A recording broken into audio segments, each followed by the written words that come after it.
నరసరావుపేట చరిత్రలోనే ఇప్పుడు జరిగిన అభివృద్ధి ఎప్పుడూ జరగలేదని వైసీపీ ఎమ్మెల్యే గోపిరెడ్డి శ్రీనివాసరెడ్డి అన్నారు. జిల్లా ఏర్పాటు, 100 పడకల హాస్పిటల్, సంక్షేమ, పరిశ్రమలు ఇలా ఎన్నో అభివృద్ధి చెందాయన్నారు. జగన్ అమలు చేసిన పథకాలతోనే నరసరావుపేటలో హ్యాట్రిక్ కొడతామంటున్న వైసీపీ ఎమ్మెల్యే గోపిరెడ్డి శ్రీనివాసరెడ్డితో మా ప్రతినిధి Shiva face to face. Palnadu జిల్లా నరసరావుపేట శాసనసభ్యులు గోపిరెడ్డి శ్రీనివాసరెడ్డి ఆ ప్రాంతంలో పర్యటిస్తున్నారు. ప్రస్తుతం ఆయన మనతో ఉన్నారు. సార్, ప్రచారం ఏ విధంగా కొనసాగుతూ ఉంది? హ్యాట్రిక్ తీసుకు ఎటువంటి ప్రయత్నాలు జరుగుతూ ఉన్నాయి? ప్రచారం బ్రహ్మాండంగా జరుగుతూ ఉంది. చూస్తున్నారు, ప్రజలు బ్రహ్మరథం పడుతూ ఉన్నారు. బస్కాపురం గ్రామం, ఈ గ్రామం అంతా కూడా ఎస్సీ కాలనీ వాస్తవ్యులు వీళ్ళందరూ మొట్టమొదటి నుంచి కూడా ఈ గ్రామం అటు కాంగ్రెస్ పార్టీకి కానీ తర్వాత వైఎస్ఆర్ కాంగ్రెస్ పార్టీకి కానీ కంచుకోట. ఈ గ్రామంలో ప్రజలందరూ కూడా ఏకగ్రీవంగా మద్దతు తెలిపే కార్యక్రమం. ఈరోజు నరసరావుపేటలో హ్యాట్రిక్ కొట్టడానికి సిద్ధంగా ఉన్నాం. చాలా బ్రహ్మాండంగా ఉంది. ప్రజల నుంచి స్పందన బాగుంది.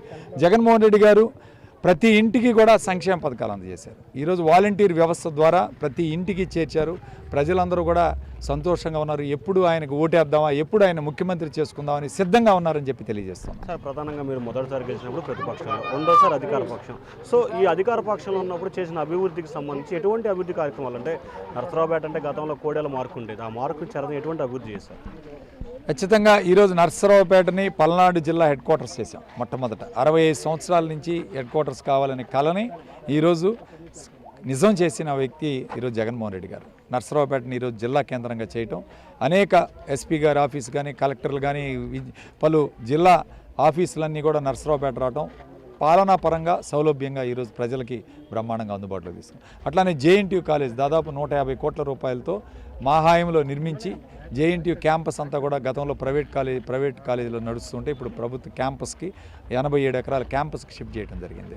అట్లానే ఈరోజు మరి లింగంగుంట భూములకి శాశ్వత పరిష్కారం దాదాపు 75 సంవత్సరాల నుంచి కలలు కన్నా 1900 ఎకరాలకి ఈరోజు జగనన్న ప్రభుత్వం వాటన్నిటిని కూడా పుష్పగిరి పీఠం ద్వారా రైతులకి అమ్మే కార్యక్రమం చేశాం. ఈరోజు రైతులకి అందించే కార్యక్రమం చేశాం.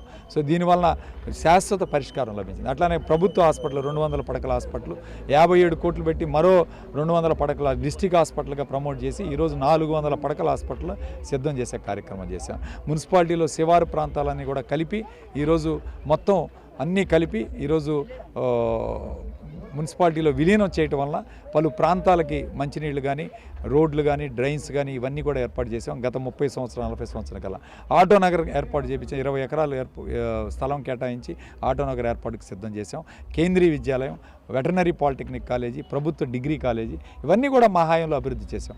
అభివృద్ధి అనేది నిరంతర ప్రక్రియ, ఇది కొనసాగుతూ ఉంటుంది. ఖచ్చితంగా భవిష్యత్తులో కూడా మరిన్ని కార్యక్రమాలు చేయాలి. నరసరావుపేటని ఒక కార్పొరేషన్ చేయాలని చెప్పి, ట్రాఫిక్ సమస్య లేకుండా ఈరోజు రోడ్లు వైడనింగ్ చేయాలని, అట్లనే మాకు ఇంకొక మెడికల్ కాలేజ్ తీసుకురావాలి, 400 పడకల హాస్పిటల్తో మెడికల్ కాలేజ్ తీసుకురావాలని, ఈ విధంగా పలు అభివృద్ధి కార్యక్రమాలు ఇంకా చేయాలి. వైఎస్ఆర్ స్మృతివనం నిర్మాణం చేసే కార్యక్రమం కానీ ఈరోజు ఇవన్నీ కూడా అభివృద్ధి చేస్తాం. ఖచ్చితంగా అభివృద్ధి, సంక్షేమం రెండు కళ్ళలాగా ఈరోజు వైఎస్ఆర్ కాంగ్రెస్ పార్టీ చూస్తుంది. మా నియోజకవర్గంలో దాదాపు 2647 కోట్ల రూపాయలతో అటు సంక్షేమం ఇటు అభివృద్ధి 2 కార్యక్రమాలు కూడా చేయడం. ఫైనల్గా ఇటీవల జగన్మోహన్ రెడ్డి విజయవాడ నడిబొడ్డున జరిగిన దాడిని ఏ రకంగా తీసుకోవాలి? ఇది తీవ్రంగా ఖండిస్తున్నాం. ప్రజాస్వామ్యంలో భౌతిక దాడులకి స్థానం లేదు, ఎప్పుడు కూడా స్థానం లేదు. ఇది కావాలని చంద్రబాబు నాయుడు చేసిన కుట్ర. జగన్మోహన్ రెడ్డి గారికి ప్రజల్లో వస్తున్న ఆదరణ చూసి ఓర్వలేక ఈరోజు చంద్రబాబు నాయుడుకి కావాలని చేపించాడు. చంద్రబాబు నాయుడు గతంలో కూడా వంగవీటి రంగా నడి రోడ్లు హత్య చేయడం కానీ, అమిత్ షా మీద రాళ్ల దాడి కానీ, అట్లానే కోడి కత్తి కేసు కానీ వీటన్నిటిలో కూడా చంద్రబాబు నాయుడు ముద్దాయి. కుట్రలు కుతంత్రాలకు మారుపేరు ఈ రాష్ట్రంలో ఎవరైనా ఉన్నారంటే అది చంద్రబాబు నాయుడు. ఈరోజు మామని వెన్నుపోటు పొడిచిన వ్యక్తి ఈరోజు ఇతరుల మీద దాడి చేయడంటే ఎవరు నమ్మరు. ఖచ్చితంగా చంద్రబాబు నాయుడు వస్తాం. సో ఇది మొత్తం మీద చూసుకుంటే గతంలో ఎప్పుడూ లేని రీతిలో నరసరావుపేటని అన్ని రంగాలకు అన్ని విధాలుగా సంక్షేమ కార్యక్రమాలు చేస్తాం. రానున్న రోజుల్లో మరికొంత అభివృద్ధి సంక్షేమ కార్యక్రమాలు చేయడానికి శ్రీకారం చుడతాం. ఖచ్చితంగా నరసరావుపేట అసెంబ్లీలో హ్యాట్రిక్ సాధిస్తానని చెప్పి కూడా గోపిరెడ్డి